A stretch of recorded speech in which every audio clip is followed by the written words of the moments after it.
Assalamualaikum warahmatullahi wabarakatuh, sahabat Islam semuanya. Misteri tentang sosok Dajjal memang tidak pernah terbuka secara gamblang. Hanya sedikit petunjuk dan penjelasan yang menggambarkan keberadaan makhluk akhir zaman tersebut. Diketahui bahwa sahabat Rasulullah SAW, yaitu Tamim Ad-Dari, adalah satu-satunya sahabat yang pernah bertemu langsung dengan Dajjal di sebuah pulau.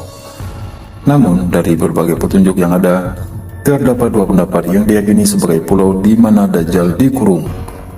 Yang pertama ialah Pulau Socotra, atau dalam bahasa Arab disebut Sukotra. Dan yang kedua adalah segitiga Bermuda. Benarkah demikian?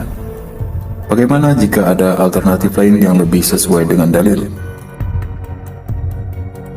Rasulullah SAW bersabda, "Ketahuilah bahwa ia berada di lautan Syam atau lautan Yaman."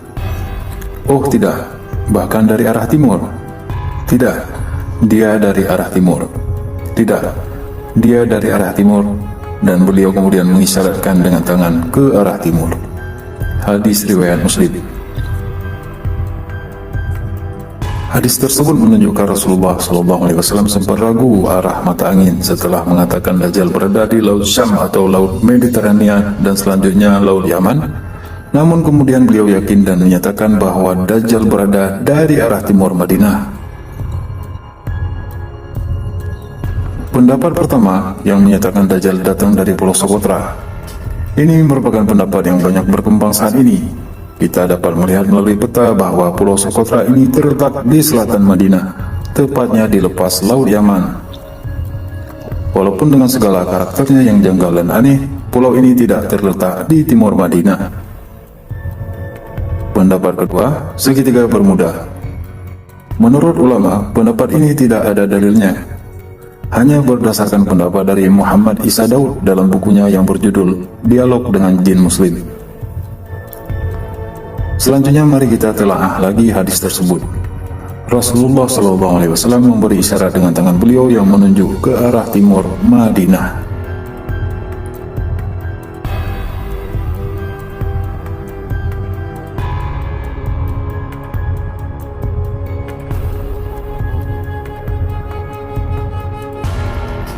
Ini adalah Teluk Persia.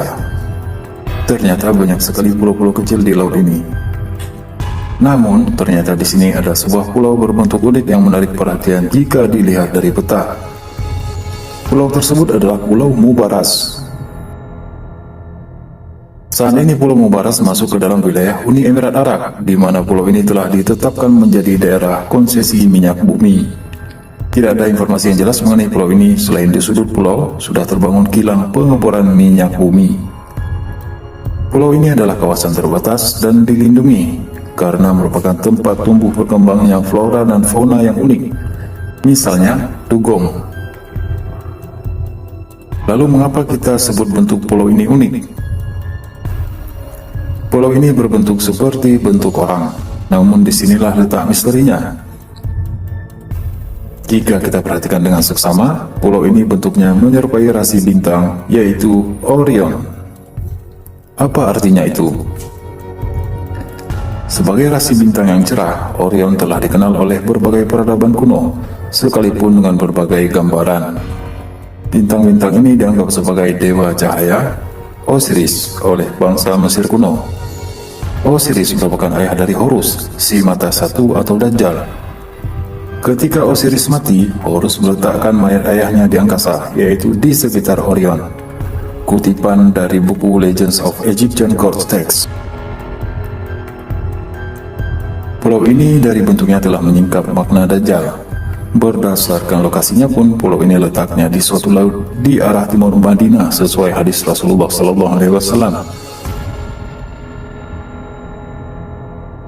Ada dua hadis yang menyatakan dari mana arah kedatangan Dajjal. Rasulullah SAW bersabda, Dajjal akan keluar di bumi bagian timur yang disebut Khurasan. Ia diikuti oleh beberapa kaum yang wajah mereka seperti perisai yang dipukuli. Hadis riwayat Ahmad. Dari Anas bin Malik radhiyallahu anhu, Rasulullah SAW bersabda, Dajjal akan keluar dari kota Yahudi Isfahan bersama 70.000 penduduknya. Hadis riwayat Ahmad. Yang perlu kita tahu bahwa dalam peta Persia kuno, yaitu Kekaisaran Median. Wilayah Isfahan di Persia mencakup wilayah Khurasan. Selanjutnya pada zaman Rasulullah, wilayah Khurasan mencakup wilayah Isfahan. Dahulu pulau ini masuk ke dalam wilayah Isfahan, tepatnya di mana provinsi Hormozgan saat ini berdiri di dalam negara Iran.